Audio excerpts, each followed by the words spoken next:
Alright शिक्षकगण, क्या हाल चाल। हाँ, मुझे पता है कि शेड्यूल आ चुका है और 15 और 16 मार्च को एग्जाम होने वाला है बीपीएससी टीआरडी 3.0 का। ठीक है। और हाँ ठीक है, मैं आप लोगों से सॉरी हूँ क्योंकि मैंने इतने दिनों से वीडियो डालना छोड़ रखा था और कुछ कारण ऐसे आ गए थे जिसकी वजह से मैं वीडियो नहीं डाल पा रहा था, कुछ इशू आ गए थे। हाँ, लेकिन अभी जो भी इंफॉर्मेटिव वीडियो होंगे, जो भी इंपॉर्टेंट टॉपिक होंगे, तो मैं कोशिश करूंगा कि कुछ चीज़ जैसे आपको बता दूं। जैसे मैंने ये नोटिस किया कि पीरियोडिक टेबल से क्वेश्चन इस बार भी थे, टीआरई 2.0 में, 1.0 में भी थे और इस बार बनेंगे ही।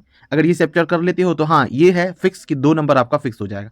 तो पीरियोडिक टेबल से किस तरह के क्वेश्चन आ सकते हैं और इसमें कौन कौन सा टॉपिक कवर करना, जो कि बुक से डायरेक्टली अगर पीरियोडिक टेबल पढ़ते हैं तो हमें ना कुछ चीज़ ऐसे होती है जो कि समझ में नहीं आती। तो आज के इस वीडियो में मैं सिर्फ वो चीज़ें जो कि समझने में और भी जिसके लिए हम लोगों को 10 वीडियो ना देखना पड़े, इसी एक ही वीडियो में सारा कुछ हो जाए, वो मैं सारा कुछ इस वीडियो में मैंने कवर किया है। ठीक है, तो इस वीडियो को स्टार्टिंग से लेकर एंड तक देखना, ताकि पीरियोडिक टेबल से चाहे आप 6 to 8 के एग्जाम दे रहे हो साइंस के लिए, चाहे आप 9 10 के दे रहे हो टीआरई टीजीटी के लिए, आपका कोई भी क्वेश्चन नहीं छूटेगा। ठीक है, तो चलिए वीडियो को स्टार्ट करते हैं। स्टार्ट करने से पहले हर बार की तरह जिन्होंने भी फर्स्ट टाइम चैनल पर विजिट किया, चैनल को सब्सक्राइब कर लेना, और जिन्होंने अभी तक कोई भी वीडियो नहीं देखा है पिछले वाला, तो वो वीडियो प्लेलिस्ट में जाके देख लेना। ठीक है, तो फर्स्ट ऑफ ऑल ये जो पीरियोडिक टेबल है, ये है आपका मॉडर्न पीरियोडिक टेबल, जिसको मोजली ने दिया था। ठीक है, इनसे पहले भी 3 साइंटिस्ट ने दे चुका था। ठीक है, डॉबी राइनर दिया था, न्यूलैंड ने दिया था आपका, फिर मेंडलीफ ने दिया था। बट इन सभी ने क्या किया था, परमाणु द्रव्यमान के आधार पर पीरियोडिक टेबल का बनाने की कोशिश की। ठीक है, अरेंज करने का, एलिमेंट को सजाने का कोशिश किया। बट क्या हुआ, परमाणु द्रव्यमान के आधार पर सजाने की कोशिश किया तो ये सारी चीज़ें उनका फेल हो गया। ठीक है, तो ये सभी चीज़ें आप बेसिकली आप लोगों को पता ही होगा, 70-80% सबको पता होगा। ठीक है, और ये सभी चीज़ें आसानी से याद भी हो जाती है। बेसिक क्या है, जो समझने वाली है, जिसको हमें समझना जरूरी है ताकि हम भूलें ना, इसीलिए मैं वो करूँगा। ठीक है, तो सबसे पहले पीरियोडिक टेबल की बेसिक चीज़ें थोड़ा सा, बस 2 लाइन समझ लेते हैं। जो पीरियोडिक टेबल है उसमें वर्तमान समय में 118 तत्व खोजे जा चुके हैं। ठीक है, ये आपको भी पता होगा, फिर भी मैं रिपीट कर रहा हूँ। कितने तत्व? 118 तत्व खोजे जा चुके हैं। ठीक, जिनमें से नेचुरल यानी प्राकृतिक कितने हैं? 94 है। प्राकृतिक कितने हैं? 94 है। और जो मनुष्यों द्वारा यानी वैज्ञानिकों के द्वारा बनाया गया वो 24 है। तो टोटल कितने थे? 118 तत्व वर्तमान में, और 94 प्राकृतिक है और 24 संश्लेषित है। याद हो गया आपको? ठीक है, सेकेंड क्या है कि आपको पीरियोडिक टेबल जब आप देखती हो तो आपको 2 तरह के लाइन दिखाई देंगे, मतलब 2 तरह के अरेंजमेंट दिखाई देंगे आपको। एक वर्टिकल लाइन, यानी वर्टिकल को हिंदी में सर्च कर लीजिएगा, एक वर्टिकल आपको दिखाई देगा क्षैतिज, और एक ऊर्ध्वाधर दिखाई देगा। जो वर्टिकल लाइन है उसको हम लोग ग्रुप कहते हैं। ठीक है, जो वर्टिकल लाइन आपको दिख रहा है ये वाला, जैसे ये आपको लाइन बाय लाइन दिख रहा है, इस प्रकार बटा हुआ है ना सारे, तो ये सभी क्या है? ये सभी है ग्रुप, इनको ग्रुप कहते हैं। और टोटल ना 18 ग्रुप है, आप गिन सकते हैं। यहां से गिनना स्टार्ट करेंगे और यहां तक गिनेंगे तो आपको 18 ग्रुप देखने को मिलेंगे। अब हॉरिजॉन्टल लाइन की बात करें। हॉरिजॉन्टल क्या है? जो इस प्रकार के लाइन है। ठीक है, ये देखिए सारे लाइन में है, और इस प्रकार अगर आप लाइनिंग करेंगे तो आपको पीरियोडिक टेबल में 7 लाइन दिखेंगे। ठीक है, हॉरिजॉन्टल लाइन 7 रहेंगे, और इन्हीं को पीरियड कहते हैं, यानी हॉरिजॉन्टल लाइन को पीरियड कहते हैं। याद कर लीजिएगा, ये पूछता भी एग्जाम में कि जो वर्टिकल लाइन है वो ग्रुप है कि पीरियोडिक है, तो आपको बताना है कि वर्टिकल लाइन ग्रुप है, जो कि ग्रुपों की संख्या 18 है, और हॉरिजॉन्टल लाइन जिसकी संख्या 7 है, यानी पीरियोडिक कितने हैं, इसमें पीरियड कितने हैं? 7 है। ठीक है, अब आगे चलते हैं।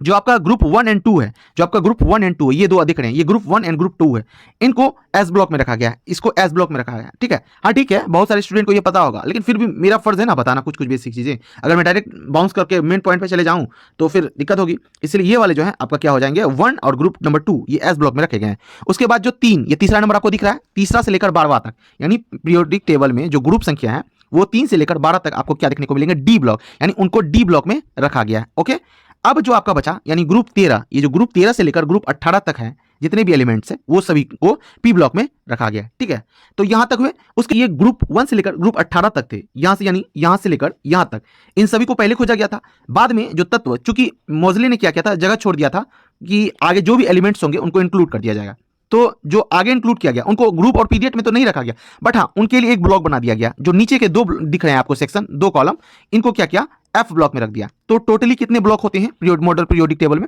S block, D block, P block and F block. तो इनसे सवाल पूछ सकते हैं कि एफ ब्लॉक में कितने तत्व आते हैं, कितने ग्रुप आते हैं, आपका पी ब्लॉक में कितने ग्रुप आते हैं, डी ब्लॉक में कितने ग्रुप आते हैं, एंड एफ ब्लॉक में कितने ग्रुप आते हैं। यहाँ पे आपको देखिएगा, तो यहाँ क्या दिखने को आपको देखने मिलेगा? लेंथेनाइट और यहाँ एक्टेनाइट। तो जो लेंथेनाइट के बाद यहां से शुरू होता है, लेंथेनाइट के बाद यहां से शुरू होता है, यहां पे खत्म होता है, फिर आता है एक्टिनाइट, एक्टिनाइट के बाद यहां से शुरू होता है, यहां से शुरू होता है, यहां पे खत्म होता है। ठीक, इस प्रकार चलता है। तो इसीलिए लेंथेनाइट के बाद जितने भी एलिमेंट रखे गए उसको क्या बोले? लेंथेनाइट। ठीक है, लेंथेनाइट श्रेणी। और जिनको भी एक्टिनाइट में रखे गए, एक्टिनाइट के बाद खोजे गए एलिमेंट मिले और उनको अरेंज किया तो उनको एक्टिनाइट श्रेणी में रखा, और इन दोनों को ही एफ ब्लॉक में रखा गया।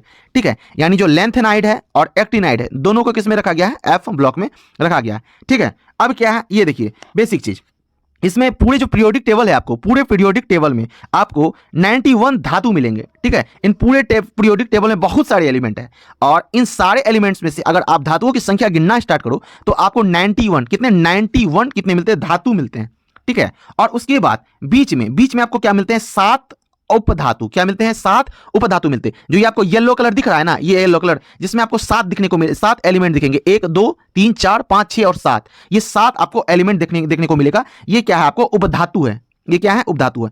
उसके बाद जो बच गया वो क्या है, अधातु है। यानी जो इधर वाला है, येलो के बगल इधर वाला जितना है, ये सभी क्या है, अधातु है। तो जो आपको पीरियोडिक टेबल में कितने धातु हो गए, 91। यहां तक को गिन के आपको 90 पर उड़ाना, यहां तक सारे को 91। येलो के इधर जितना होगा सारे क्या होंगे, धातु होंगे, और येलो के उधर जितने हैं सारे अधातु होंगे। तो यहां से ये भी क्वेश्चन बन जाता है कि जो धातु है और अधातु है उनके बीच बाउंड्री का काम कौन करता है। तो आप बोल सकते हैं ये जो उपधातु है ये बाउंड्री का काम कर रहा है, देख रहे हैं ये बाउंड्री का काम कर रहा है। तो धातु और अधातु के बीच कौन बाउंड्री का काम कर रहा है, उपधातु कर रहा है। उपधातु की संख्या कितनी है, 7 है। ये संख्या बहुत कम है, तो उपधातु को याद कर लीजिएगा, क्योंकि पूछ सकता है कि इनमें से कौन सा उपधातु नहीं है या इनमें से कौन सा धातु है, ठीक है। अब आगे आ जाते हैं, तीसरा अगला नेक्स्ट पॉइंट समझते हैं, ठीक है। अब है कि जो थर्ड ग्रुप है आपका, थर्ड ग्रुप है यानी तीसरा वाला ग्रुप, ये वाला ग्रुप, ठीक है। जो थर्ड ग्रुप है वो उसके 6th पीरियड में, यानी उसके 6th नंबर का पीरियड में, 6th पीरियड में कौन सा श्रेणी जुड़ गया है, लेंथेनाइट श्रेणी। थर्ड ग्रुप के 6th पीरियड में, थर्ड ग्रुप 1 2 3, थर्ड ग्रुप के 6th पीरियड में, यानी पीरियड नंबर 1 2 3 4 5 और 6 क्वेश्चन बनता है, इसीलिए मैं बता रहा हूं। जो आपका मॉडर्न पीरियोडिक टेबल है उसके थर्ड ग्रुप में, ठीक है, 6th पीरियड पर, कहां पे 6th पीरियड, ये 6th नंबर है, 6th पीरियड पे आपका लेंथेनाइट श्रेणी जुड़ा हुआ है। देखिए नीचे आके लेंथेनाइट श्रेणी जुड़ा हुआ है। तो ये पूछता है कि कौन से जो है कि ग्रुप से या कौन से पीरियड से लेंथेनाइट श्रेणी जुड़ा हुआ है, तो group number 3rd and period number 6th जुड़ा हुआ है, ठीक है। नेक्स्ट अब पूछेगा कि कौन से ग्रुप, कौन से पीरियड से एक्टिनाइट श्रेणी जुड़ा हुआ है, तो गिनती कर लेंगे। तो ग्रुप तो 3 ही रहेगा, 1 2 3, तीसरे नंबर में ही है एक्टिनाइट श्रेणी भी, ठीक है। बस पीरियड आगे बढ़ जाएगा आपका, जैसे 1 2 3 4 5 6 7, तो यानी जो लास्ट वाला पीरियड है उससे आपका एक्टिनाइट श्रेणी जुड़ा हुआ है। तो ये क्वेश्चन बन जाते हैं कि जो आपका एक्टिनाइट श्रेणी है कौन से पीरियड से जुड़ा हुआ रहता है, तो आपको बोलना है 7, ठीक है। यानी 6 वाला नंबर से लेंथेनाइट श्रेणी और 7th वाले पीरियड से आपका एक्टिनाइट श्रेणी होता है। तो ये सारा चीज क्लियर हो गया, यहां तक आपको याद कर लेना, दिमाग में बसा लेना है। मॉडल पीरियोडिक टेबल में कितने तत्व, 118, 94 प्राकृतिक, 24 संश्लेषित। वर्टिकल ग्रुप कहलाते हैं, हॉरिजॉन्टल आपका पीरियड कहलाते हैं। ग्रुप है 18, पीरियड है 7। ग्रुप 1 2 को एस ब्लॉक में रखा गया है। ग्रुप 3 से लेकर 12 तक डी ब्लॉक में आते हैं। ग्रुप 13 से लेकर 18 तक जो है आपका पी ब्लॉक में आते हैं। और आपका जो लेंथेनाइट और एक्टिनाइट श्रेणी खोजा गया वो एफ ब्लॉक में आते हैं। जो लेंथेनाइट श्रेणी है वो आपका थर्ड ग्रुप के 6th पीरियड में आता है, और जो एक्टिनाइट श्रेणी है थर्ड ग्रुप के 7th पीरियड में आता है, ठीक है। तो यहां तक क्लियर हो गया। अब एस ब्लॉक के बारे में विशेष रूप से समझते हैं, ठीक है। ये सारा चीज मैंने जो बताया यहां पे मैंने लिख भी दिया है, ताकि जो भी आप सुन रहे हो उसको अगर आप देख लेते हो तो क्या वो कहावत नहीं सुने हो, कहावत क्या, वो सेंस का सिस्टम कहता है कि जो चीज आप पढ़ते हो, जो चीज आप सुनते हो, अगर उसको आप देख लेते हो तो वो आपके दिमाग में लॉन्ग टाइम के लिए छप जाता है। तो यानी जो चीज मैंने बताया अभी तक वो सारा चीज मैंने कर दिया। अब एस ब्लॉक के बारे में पढ़ेंगे। ये एक बार आप चाहे तो स्क्रीनशॉट ले सकते हैं, नहीं तो इसका पीडीएफ मैं आगे चल के जब भी फ्री टाइम मिले या फिर जो भी पीडीएफ है मैं ये करके मैं आपको डाल दूंगा टेलीग्राम चैनल पे। टेलीग्राम चैनल ज्वाइन कर लेना, जो भी अपडेट है और जो भी इंफॉर्मेशन या पीडीएफ जितने भी हैं, लेसन प्लान हो या जितने भी अभी तक हमारे यूट्यूब चैनल पर क्लासेस चलते हैं फ्री वाले, सारे आपको टेलीग्राम पे मिल जाएंगे, वो भी बिल्कुल फ्री में। तो टेलीग्राम का लिंक मैं इस वीडियो के डिस्क्रिप्शन में दे दूंगा और आप वहां पे ज्वाइन कर लीजिएगा। और हाँ, चैनल को सब्सक्राइब करना मत भूलिएगा। नेक्स्ट है आपका 91, ठीक है। नेक्स्ट आप हाँ यहाँ से आपका 90 एस ब्लॉक, ठीक, यहाँ तक हो चुका है आपका, यहाँ तक कंप्लीट करा चुका हूँ मैं एक्टिनोइड श्रेणी जो आपने अभी देखा। अब है एस ब्लॉक के बारे में जानते हैं। एस ब्लॉक क्या है? तो एस ब्लॉक की एक विशेष बात यह है, इसका उष्मा विद्युत का ये सुचालक होता है, याद रखिएगा। तो एस ब्लॉक में जितने भी एलिमेंट आते हैं तो आपको याद रखना है कि वो क्या होंगे, विद्युत और उष्मा के सुचालक है। तो सवाल किस प्रकार से पूछेंगे, तो मान लीजिए एस ब्लॉक में कौन कौन से आ रहे हैं, ये दोनों ग्रुप आ रहे हैं, तो इनका कोई भी तत्व बोल के बोल देगा उष्मा का विद्युत का जो है कि विद्युत का जो उष्मा और विद्युत का सबसे अधिक सुचालक कौन है। एक ऑप्शन इसका दे देगा, एक ऑप्शन इसका दे देगा, एक से अधिक दे देगा, एक ऑप्शन इसका दे देगा। अगर आपको मालूम होगा कि ग्रुप नंबर 1 और ग्रुप नंबर 2 के जितने भी एलिमेंट्स हैं वो क्या होते हैं, उष्मा और विद्युत का सुचालक होता है, तो आप इस प्रकार रिजेक्ट कर लेंगे। और जहां तक रही याद करने के बाद, तो आप YouTube में सर्च कर सकते हैं कि पीरियोडिक टेबल को कैसे याद करें। जैसे हे लीना कड़प से फरियाद बे मगज का सरबरा, हे लीना कड़प से फरियाद बे मगज का सरबरा, ठीक है। बैगन गाजर आलू इन थैला, ठीक है, बैगन गाजर आलू इन थैला। उसके बाद है यहाँ पे कहे शिव जी सुने पार्वती। उसके बाद है ये नेपाल पाकिस्तान अफगानिस्तान सब बीमार, ठीक है। इसी प्रकार है ओल्ड स्टाइल से टीपो टीपो। उसके बाद ये फ्लोर एपियर फिर कल बाहर आई आंटी, ठीक है, ये है ट्रिक, और इसका तो सबको याद ही रहता है आपका ये अक्रिय गैस है। हाँ, ये चीज मैं आगे चल के बताऊंगा, लेकिन मैं ये शुरू कर दिया हूं तो मैं बता ही देता हूं। जो ये वाले एलिमेंट्स है सबसे लास्ट वाला, ये अक्रिय गैस कहलाता है। ठीक है, ये अक्रिय गैस क्यों कहलाता है? क्योंकि इनका जो संयोजकता होता है वो 0 होता है, यानी वैलेंस इलेक्ट्रॉन इसका होता है 8, और जिसकी वजह से इसका संयोजकता 0 हो जाता है, इसी वजह से ये अक्रिय गैस कहलाते हैं। ठीक है, अब फिर पॉइंट पे आ जाते हैं। दूसरा पॉइंट क्या है कि क्षारीय धातु जो है, ये ग्रुप नंबर 1 जो आएगा एस ब्लॉक में, वो क्षारीय धातु कहलाते हैं, और ग्रुप नंबर 2 में जो आएंगे धातु वो क्षारीय मृदा धातु कहलाते हैं। इसका लास्ट इलेक्ट्रॉन या वैलेंस इलेक्ट्रॉन का है तो ग्रुप नंबर 1 में 1 आएगा, इसका लास्ट इलेक्ट्रॉन या वैलेंस इलेक्ट्रॉन बोले तो ग्रुप नंबर 1 में 1 आएगा, और ग्रुप नंबर 2 में इसका 2 आएगा। ठीक है, और इसका उपवर्ग की बात करें तो एस ब्लॉक में जितने भी तत्व हैं उसका उपवर्ग क्या आ जाएगा? आपका ए आ जाएगा। ठीक है, क्योंकि ये आगे मैं बताऊंगा कि उपवर्ग कैसे निकालना है, यही तो इंपॉर्टेंट है, वही तो वीडियो का मोटिव है, मेन चीज तो वही समझना है। ठीक है, आगे चलते हैं। पी ब्लॉक, पी ब्लॉक में क्या है कि ग्रुप 13 से लेकर ग्रुप 18 तक आते हैं आपका पी ब्लॉक में। ठीक है, और इसके उपवर्ग बी है, और इस जो चीज जो रटने वाले स्टूडेंट है वो इजीली रट लीजिए, ये देख के रट लीजिए, और मैं जो समझा रहा हूं अगर वो आप समझ तो वो लॉन्ग टाइम रहेगा, क्योंकि साइंस वाले बच्चे ज्यादातर 80% क्या होते हैं, समझते ही हैं, क्योंकि रटने की कैपेसिटी उनमें बहुत कम होती है। वो समझते हैं तो वो लॉन्ग टाइम के लिए याद रखते हैं। हाँ, लेकिन बहुत सारे ऐसे महारथी हैं जो साइंस को भी रट लेते हैं, तो उनके लिए ये बेटर है। ठीक है, तो है आपका उपवर्ग बी हो गया। अब इसका क्या है? पी ब्लॉक, पी ब्लॉक जो होता है उष्मा और विद्युत का कुचालक होता है, ये बात याद रखिएगा। जो पी ब्लॉक के जितने भी एलिमेंट है, पी ब्लॉक के जितने भी एलिमेंट है, पी ब्लॉक में आपका बहुत सारे आ जाएंगे, उपधातु भी आएंगे, कुछ कुछ धातु भी आएंगे, और कुछ कुछ अधातु भी आएंगे, लेकिन मोस्टली ऑफ द नंबर बात किया जाए तो अधातु ही आते हैं पी ब्लॉक में। ठीक है, बाकी आपने पीरियोडिक टेबल में तो देखा ही, तो ये रहा आपका पीरियोडिक टेबल यहां से यहां तक पी ब्लॉक। ठीक है, पी ब्लॉक में आपने देखा कि ये उपधातु भी हैं, अधातु भी हैं, और कुछ धातु भी हैं। ओके, तो अब आ जाते हैं फिर से पॉइंट पे। जो पी ब्लॉक के क्वथनांक है वो निम्न होते हैं, याद रखिएगा, क्वेश्चन पूछा जाता है कौन से ब्लॉक का जो होता है क्वथनांक निम्न होता है, तो याद रखिएगा पी ब्लॉक का क्वथनांक निम्न होता है। अब आ जाते हैं इसके लास्ट इलेक्ट्रॉन यानी वैलेंस इलेक्ट्रॉन की बात करें। मेरे लास्ट इलेक्ट्रॉन कहने का इन द सेंस है कि वैलेंस इलेक्ट्रॉन। ठीक है, ये मैंने थोड़ा सा उल्टा हो गया है, हीलियम पहले लिख दिया, इधर से होना था, इधर से इसको उधर लिखना था, इसलिए मैंने ऊपर में ये सिंबल दे दिया। ठीक है, तो इसका जो संयोजी इलेक्ट्रॉन है यानी वैलेंस इलेक्ट्रॉन होगा 3 4 5 6 7 8, इसी प्रकार आगे बढ़ेगा। ठीक, अब आ जाते हैं डी ब्लॉक। डी ब्लॉक में आपका 3 से लेकर 12 तक क्या आएंगे? ग्रुप आएंगे। डी ब्लॉक में कितने ग्रुप आते हैं? ग्रुप नंबर 3 से लेकर ग्रुप नंबर 12, बाकी गिनती कर लीजिए, 12 में 3 माइनस कर लीजिए, जितना आएगा उतने ग्रुप आते हैं डी ब्लॉक में। ये बात आपको याद रखना है, पी ब्लॉक में कितने ग्रुप आ रहे हैं, डी ब्लॉक में कितने ग्रुप आ रहे हैं, एस ब्लॉक में कितने ग्रुप आ रहे हैं। ओके, एक पीरियड में कितने एलिमेंट आते हैं, अगर आपको कैपेसिटी है तो ये भी आप याद रख सकते हैं, या फिर नहीं भी रखेंगे कोई जरूरत नहीं। जिससे क्वेश्चन बढ़ेंगे वो आपको डायरेक्टली बता रहा हूं, जिससे क्वेश्चन नहीं बढ़ेंगे वो आपकी इच्छा, आप रख सकते हो याद, बाकी आप पे डिपेंड करता है। ठीक है, तो है ये जो ग्रुप डी के एलिमेंट है उसको संक्रमण तत्व कहते हैं। ठीक है, बट एक्सेप्शन भी आपको याद रखना है, ये तो सबको याद रखता है ग्रुप डी के एलिमेंट्स ये संक्रमण है, बट एक्सेप्शन में क्या याद रखना है? जो कॉपर, जिंक, स्केडियम और ये एच जी पारा जो है, ये सभी क्या है? आपका संक्रमण तत्व नहीं है। ठीक है,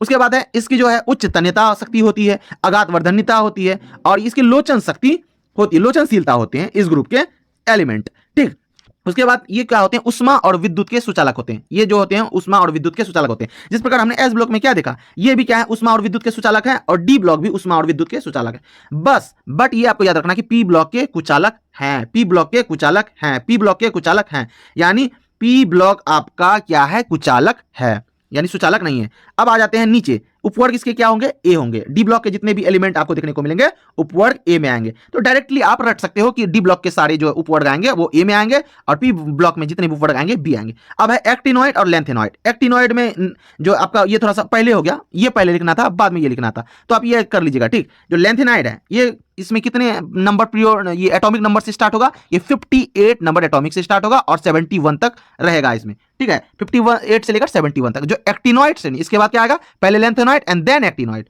ये कितने नंबर से पीरियड से था? 6th नंबर पीरियड से, ये 7 नंबर, और दोनों ग्रुप 3 नंबर से थे। ठीक है, दोनों ग्रुप नंबर 3 से ही थे।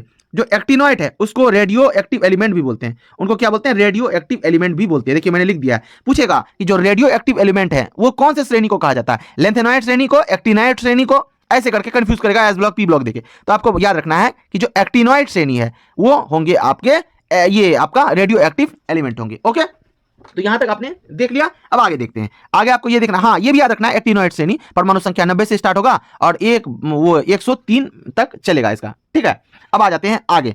आगे आपको क्या देखना है? ये चीज जो सबसे ज्यादा जरूरी रखना होता है याद स्टूडेंट को, और इनसे क्वेश्चन भी पूछा गया इस बार 2.0 में पूछा गया था, किसकी परमाणु त्रिज्या अधिक होती है, कुछ इस टाइप का ही क्वेश्चन पूछा गया था इस बार। तो आपको या तो डायग्राम समझ लो या तो आप रट्टा मार लो, जो भी आपकी कैपेसिटी हो। देखिए समझना आपको ये है कि जो इस प्रकार ऊपर जा रहे हैं, ठीक है, और इस प्रकार इधर से आ रहे हैं, इस तरह के हाथ से बार बार हाथ से बनाओ, हाथ से आगे पीछे करो और करके ये बोलो कि जो जो आपका नीचे से अगर ऊपर जाते हैं या फिर आपका बाएं से दाएं ओर आते हैं जो भी एलिमेंट, ठीक है, मान लो सपोज दैट ये पीरियोडिक टेबल, मैं एक बार आपको पीरियोडिक टेबल लाके पहले दिखा देता हूं। जैसे क्या, जैसे नीचे से ऊपर जा रहे हैं, अगर कोई नीचे से ऊपर और ऊपर से नीचे जाने का मतलब क्या होता है, जैसे अगर पूछेगा इसकी और इसकी किसकी इलेक्ट्रॉन जो है कि विद्युत ऋणात्मकता अधिक है, तो आपको पता रहेगा तब ना कि किसकी अधिकता है। तो कहावत है, मतलब ये सिस्टम कहता है, ये पीरियोडिक टेबल, कि बाएं से दाएं ओर जाने पर विद्युत ऋणात्मकता बढ़ती है। तो ऑब्वियस सी बात है, अगर ये है कि बाएं से दाएं ओर जाने से विद्युत ऋणात्मकता बढ़ती है, तो इसकी विद्युत ऋणात्मकता से इसकी अधिक होगी, इससे इसकी अधिक, इससे इसकी अधिक, इस पर बढ़ते बढ़ते जिसका सबसे इधर होगा दाएं तरफ, उसकी इलेक्ट्रॉनिक विद्युत ऋणात्मकता अधिक होगी। अगर कोई कहेगा कि नीचे से अगर ऊपर जाने पर विद्युत ऋणात्मकता अधिक होती है, तो आपको यह समझ में आ जाएगा कि जो है नीचे इसका विद्युत ऋणात्मकता कम होगा, इसका अधिक होगा, और इसी प्रकार बढ़ते जाएगा बढ़ते जाएगा बढ़ते जाएगा बढ़ते जाएगा, जो ऊपर होगा उसकी विद्युत ऋणात्मकता सबसे अधिक होगी। तो बस ये समझाने के लिए मैंने ये पीरियोडिक टेबल पे आपको दिखाया। अब ये बात आ जाता है यहाँ पे फिर से, तो यही इस प्रकार आपको याद रखना है, ठीक है। तो बस ये चीज से ही क्वेश्चन पूछ देता है। अब याद नहीं है, इसके चक्कर में आपको हर एलिमेंट याद रखना पड़ेगा, ऐसा जरूरी नहीं। हाँ, लेकिन आप जो है कि कम से कम 1 से लेकर 30 तक आप परमाणु संख्या याद रखो, और उनके परमाणु द्रव्यमान तो खुद ब खुद ही निकल जाएंगे, ठीक है। तो परमाणु संख्या और परमाणु द्रव्यमान, और कम से कम 1 से लेकर 20 या 25-30 तक कम से कम आप रख सकते हो। नहीं, अगर कम से कम भी रखोगे तो कम से कम 20 तक जरूर रख लेना, क्योंकि इलेक्ट्रॉनिक कॉन्फ़िगरेशन से रिलेटेड अगर क्वेश्चन वहां बन जाते हैं, तो अगर 20 तक आपको याद रहता है तो आसानी होती है, ठीक है। अब देखिए इसमें क्या है कि जो नीचे से अगर ऊपर जाते हैं और बाएं से अगर दाएं आते हैं, नीचे से ऊपर जा रहे हैं, ठीक है, और बाएं से अगर दाएं जा रहे हैं, मैंने इधर भी जानबूझ के कर दिया ताकि आपको कोई कंफ्यूजन ना हो। नीचे से ऊपर जा रहे हैं और बाएं से दाएं आ रहे हैं, तो आपको क्या क्या देखने को मिलेगा, ठीक है। इलेक्ट्रॉन बंधुता बढ़ेगा, मैंने लिख भी दिया है, आप वो लिखा हुआ देखो और या फिर डायग्राम देखो। इलेक्ट्रॉन बंधुता बढ़ेगा, चाहे आप बाएं से दाएं आओ चाहे नीचे से ऊपर जाओ। आपका आयनन ऊर्जा बढ़ेगा, चाहे आप बाएं से दाएं आओ या फिर नीचे से ऊपर जाओ। आपका क्या, इलेक्ट्रॉन लब्धि एंथैल्पी बढ़ेगा, चाहे आप बाएं से दाएं आओ चाहे आप नीचे से ऊपर जाओ। आपका विद्युत ऋणात्मकता बढ़ेगा, चाहे आप बाएं से दाएं आओ या फिर आप नीचे से ऊपर जाओ। तो ये था आपका। उसके बाद आपको एक कंडीशन ऐसा देखने को मिलेगा, जब आप ऊपर से नीचे आएंगे, जब आप पीरियोडिक टेबल में ऊपर से नीचे आएंगे और दाएं से बाएं की ओर जाएंगे, तो वहां पे आपका परमाणु त्रिज्या घटता दिखाई देगा। और इस बार क्वेश्चन में वही था, देखिए है ना, एक क्वेश्चन है ना, हे ली ना करब से फरियाद, हे ली ना क रब, इस प्रकार का क्वेश्चन था।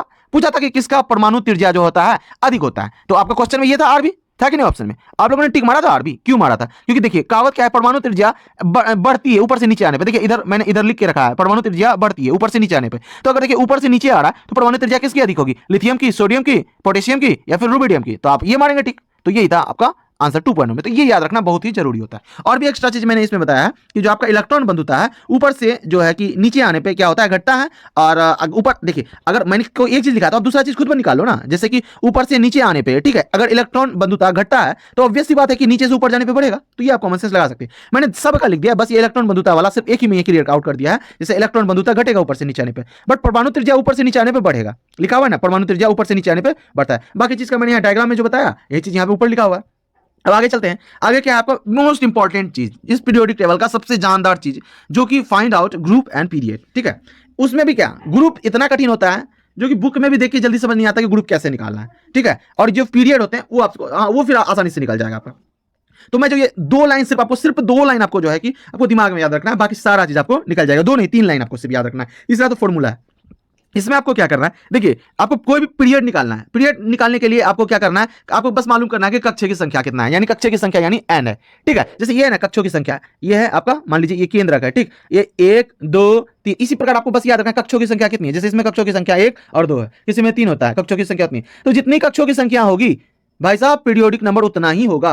अगर आप यहाँ पे सपोज दैट आपका कोई ये यहाँ है, ठीक है, यहाँ पे आपका न्यूट्रॉन प्रोटॉन है केंद्र में, और आपका ये कक्षों की संख्या 1 2 और 3 है। अगर कक्षों की संख्या आपका 3 है ना, तो आपका कक्षों की संख्या ही बराबर हो जाता है पीरियोडिक नंबर। तो आप ऑब्वियसली बात है कि आप क्या करेंगे, पीरियोडिक नंबर लिख देंगे 3। अगर किसी एलिमेंट का अगर कक्षों की संख्या 3 आ रहा है तो आप क्या लिखेंगे, पीरियोडिक नंबर होगा उसका 3, यानी कक्षों की संख्या बराबर होती है पीरियोडिक नंबर, ठीक है। अब आप इसको कैसे बनाएंगे ये तो मैंने डायग्राम बना के बता दिया। अब आप बोलेंगे सर डायग्राम से तो काम नहीं चलने वाला, वहां पे तो आएगा क्वेश्चन, ठीक है। सपोज दैट आप कोई चीज ले लेते हो, मान लो कोई इलेक्ट्रॉनिक कॉन्फ़िगरेशन बनाते हो, जैसे 2 8 8 ऐसे करके बनाते हो ना, ठीक है। तो इसमें क्या है, 2 8 8 वाला सिंपल ट्रिक है, 1s2 2p2, इस ऐसा करने में बहुत टाइम जाता है। तो यही आप बेसिकली करते होगे। तो इसमें आपको बस क्या ध्यान देना है कि कक्षों की संख्या कितनी है। देखिए मैंने जैसे किसी का एक सपोज दैट मैंने यहाँ पे ले लिया 11, ठीक है, ये कितना है, सोडियम का परमाणु संख्या, मान लीजिए 2 8 10 और 1 11। ये कक्षों की संख्या क्या वो यही है, कक्षों की संख्या नंबर 1, कक्षों की संख्या नंबर 2, कक्षों की संख्या नंबर 3, यानी इसमें कक्षों की संख्या कितनी है, 3 है। तो यही कक्षों की संख्या 3 है, तो पीरियोडिक नंबर भी क्या होगा इसका, 3 होगा। आप चेक कर सकते हो पीरियोडिक क्या होगा आपका, ये होगा। अब आ जाते हैं ग्रुप नंबर, आप देख सकते हो, जैसे सोडियम का मैंने क्या बोला, पीरियोडिक 3 है ना,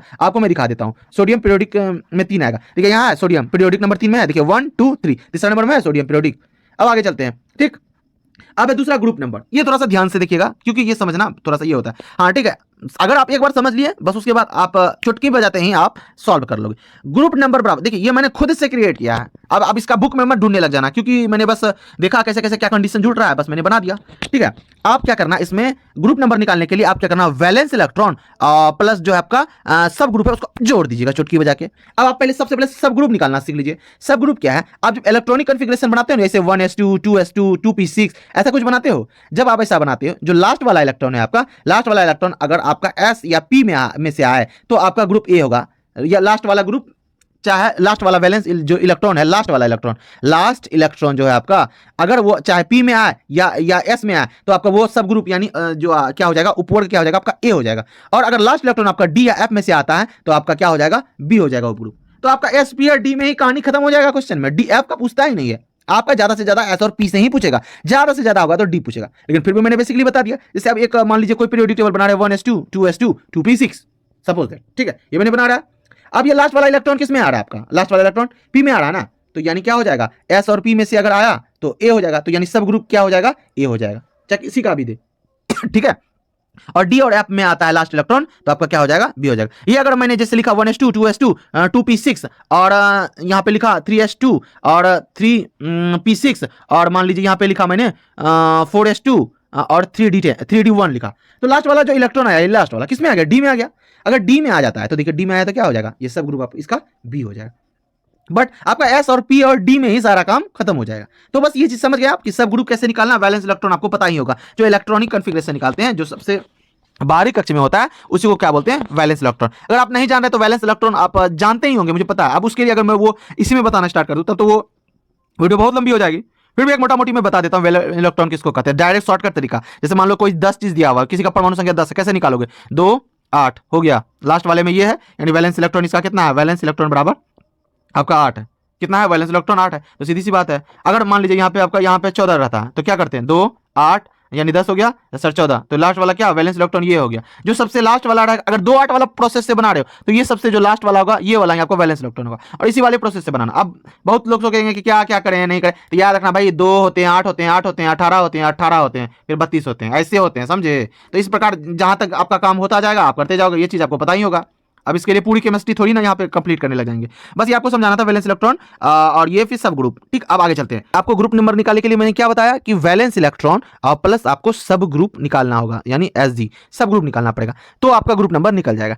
तो किसी भी एलिमेंट का अगर हमें ग्रुप नंबर निकालना है तो पहले उनका इलेक्ट्रॉनिक कॉन्फ़िगरेशन करना है। क्या करना है, इलेक्ट्रॉनिक कॉन्फ़िगरेशन बनाना है। इलेक्ट्रॉनिक कॉन्फ़िगरेशन निकाल के पहले आपको पता चल जाएगा कि वैलेंस इलेक्ट्रॉन कितना है, ठीक है, वो लिख लेना है, और यहाँ बीच में प्लस देके आपको लिख लेना है सब ग्रुप। ठीक है, ये लिख करके आप अगर जब दोनों को ऐड करते हो तो आपका जो निकल जाता है आपका ग्रुप नंबर। हाँ, बस इसको बनाने से पहले इस ट्रिक को बस ये 2 लाइन आपको ध्यान में रखना है। ये 2 लाइन क्या, मैं समझा देता हूं। पहला कंडीशन ये कह रहा है कि जो रोमन संख्या 3 है ये क्या, वैलेंस इलेक्ट्रॉन है। क्या है, रोमन में किसको लिख रहे हैं, वैलेंस इलेक्ट्रॉन को लिख रहे हैं। अगर वैलेंस इलेक्ट्रॉन में अगर की संख्या यानी 3 रोमन संख्या रोमन में लिखते हैं, ठीक है, देख लीजिएगा पीरियोडिक टेबल में वैलेंस इलेक्ट्रॉन ऐसे ही लिखा हुआ। हाँ, उस तो जो वैलेंस इलेक्ट्रॉन है आपको वैलेंस इलेक्ट्रॉन में ये जोड़ना है सब ग्रुप। जैसे अगर वैलेंस इलेक्ट्रॉन में सब ग्रुप ए लगा हुआ रहे तो ए अगर आपका 3 से, याद रखिएगा 3 से ए लगा रहे और 3 से लेकर जहां तक जाए, 3 से लेकर जहां तक जाए, बशर्ते 3 के नीचे आपको ए नहीं लगाना है। 3 के नीचे अगर ए लगा है तो ए का मतलब ही दूसरा निकल जाएगा। 3 से अगर ए लगा है तो ए का मतलब हो जाएगा आपका 10, ए का मतलब हो जाएगा आपका 10, ए का मतलब हो जाएगा आपका 10। अगर रोमन संख्या 3 से कम है तो ए का मतलब एक, अगर 3 से अगर नीचे अगर ए लगा हुआ है तो उसका मतलब कुछ और निकल जाएगा, तब ए का मतलब 10 नहीं होगा। ये ए का मतलब 10 सिर्फ तभी होगा, ए का मतलब सिर्फ 10 तभी होगा जब आपका रोमन संख्या 3 से स्टार्ट करें आप ए लगाना, 3 से लगा हो ए तो क्या हो जाएगा 10। अब आप जोड़ सकते हैं, ठीक है, अब आप क्या कर सकते हैं, जोड़ सकते हैं। तो जिन किन्हीं का वैलेंस इलेक्ट्रॉन 3 आया, ठीक है, मान लीजिए 3 आया तो उसको रोमन संख्या 1 2 3 ऐसे कर दीजिए। 3 जितना नंबर आया वैलेंस इलेक्ट्रॉन उसको रोमन संख्या में लिखना है। याद रखिएगा वैलेंस इलेक्ट्रॉन को रोमन संख्या में लिखना है। रोमन संख्या 3 से आए तो 3 में ए लगा दिए। अब क्या करना है, दोनों को जोड़ना है। ट्रिक मैंने क्या बताया था, वैलेंस इलेक्ट्रॉन, ये है वैलेंस इलेक्ट्रॉन, ये है valence electron, valence electron plus सब ग्रुप को जोड़ देना है। सब ग्रुप कैसे निकालना है, सब ग्रुप के बारे में मैंने यहां पहले बता दिया कि सब ग्रुप कैसे निकालना है। तो अगर सब ग्रुप निकल जाए, वैलेंस इलेक्ट्रॉन निकल जाए तो आप जोड़ सकते हैं। ये दूसरा कंडीशन पहले ये देखिए, फिर मैं आपको एग्जांपल दूंगा और खटाखट से आप समझ जाएंगे। दूसरा कंडीशन ये है कि ग्रुप ये जो ग्रुप ये वैलेंस इलेक्ट्रॉन 1 और वैलेंस इलेक्ट्रॉन 2 जिसको रोमन में लिख रहे हैं, यानी 1 और 2 में ए रहे तो आपको क्या करना है, ए को 0 मानना है। ए को क्या करना है, आपको 0 मानना है। अगर 1 और 2 में, मैंने बोला था 3 से ए लगा रहा है तो आपको ए बराबर 10 मानना है, तो 1 और 2 में अगर ए लगा रहा है तो आपको क्या करना है, 0 मानना है, तो आपको 0 मानना है। और उसके बाद इन दोनों 1 और 2 को छोड़ के, जिस प्रकार इसमें बोला 1 और 2 को छोड़ के, चाहे जितना रोमन आए, 1 और 2 को सिर्फ छोड़ के, 1 और 2 को छोड़ के चाहे जितना भी वैलेंस इलेक्ट्रॉन आए, 1 और 2 को छोड़ के चाहे जितना भी वैलेंस इलेक्ट्रॉन आए, सब में बी के मान को 0 मान लेना है। सब में बी के मान को क्या मान लेना है, 0 मान लेना है। ठीक है, तो कंडीशन आप बस 3 याद रखिएगा कि ग्रुप नंबर 3 से ए लगा रहा है तो आपको मान लेना है ए बराबर 10। अगर ग्रुप संख्या अगर 3 क्या कितना बोला मैंने, अगर आपका 1 और 2 छोड़ के, इन दोनों को छोड़ के उसके बाद जितना भी रोमन लगा रहा है, जितना भी रोमन लगा रहा है उसके साथ बी लगा रहा है तो बी बराबर 0 मानना है। ठीक है, अब आप कहोगे कि ए, और तीसरा कंडीशन एक और तैयार कर लेना जी, मैंने यहां छोड़ दिया तो आप तीसरा कंडीशन तैयार कर लो। तीसरा कंडीशन ये कि ग्रुप नंबर 1 वैलेंस इलेक्ट्रॉन 1 और वैलेंस इलेक्ट्रॉन 2 के साथ अगर ए लगा रहा है तो भी भैया ए को यहां पे 0 मानेंगे।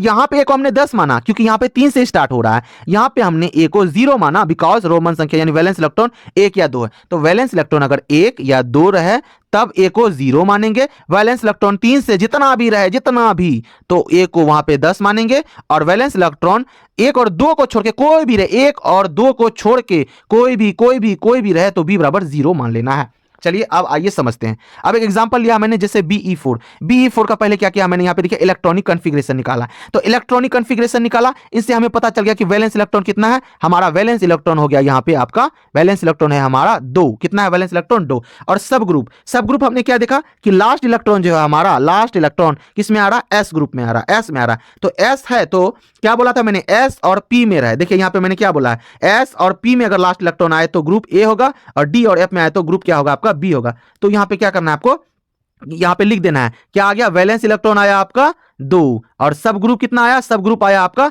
कितना आ रहा है, ए आ रहा है। तो अब आपको जोड़ देना है 2 प्लस ए को जोड़ देना है। हाँ अब देखिए यहाँ पे कंडीशन बस खाली यही 2 अब यहाँ पे फॉलो करना है। क्या फॉलो करना है, देखिए यहाँ पे मैंने क्या बोला, 1 और 2 अगर वैलेंस इलेक्ट्रॉन रहे, देखिए यहाँ पे लिखा हुआ है 1 और 2 रहे तो ए को 0 मानना है, रट जाइएगा इस दोनों लाइन को। ठीक है, और ये वाले लाइन को 1 और 2 रहे, ठीक है 1 और 2 रहे तो ए बराबर 0 ही होगा, तो 2 प्लस ए बराबर क्या मानना है, 0 मानना है। तो 2 प्लस 2 बराबर क्या हो जाएगा 2, यानी ग्रुप नंबर क्या हो जाएगा 2 निकल जाएगा ग्रुप नंबर। इसीलिए मैंने बोल रहा था कि ग्रुप संख्या निकालना थोड़ा सा टफ होता है।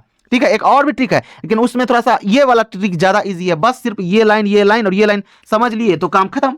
बीई यहाँ है, बीई ग्रुप नंबर कितना में आ रहा है, 1 और 2 में आ रहा है। तो इसी प्रकार आप कोई भी निकाल सकते हैं। इसमें ग्रुप नंबर 1 को क्षारीय धातु कहते हैं, 2 को क्षारीय मृदा धातु, और 13 को बोलते हैं बोरोन समूह, 14 को कार्बन समूह, 15 को नाइट्रोजन समूह, 16 को चाल्कोजेन समूह, और 17 का हेलोजन समूह, और जो ग्रुप नंबर 18 उसको आदर्श गैस बोलते हैं। उसको क्या बोलते हैं हम लोग, आदर्श गैस। और एक चीज याद रखिएगा, जो ग्रुप संख्या 11 आएगा उनको मृदा धातु भी कह सकते हैं, उनको मृदा धातु कहेंगे या सिक्का धातु कहेंगे, क्योंकि उसमें ही सोना, एयू, सीयू ये सब रहता है ना, इसीलिए उसका नाम सिक्का धातु भी पड़ा हुआ है। ग्रुप 12 जो होते हैं उनको क्या बोलिएगा, उड़नशील धातु। आप साइड में लिख सकते हैं, इसमें मैंने नहीं लिखा है, ग्रुप 12 उड़नशील धातु है।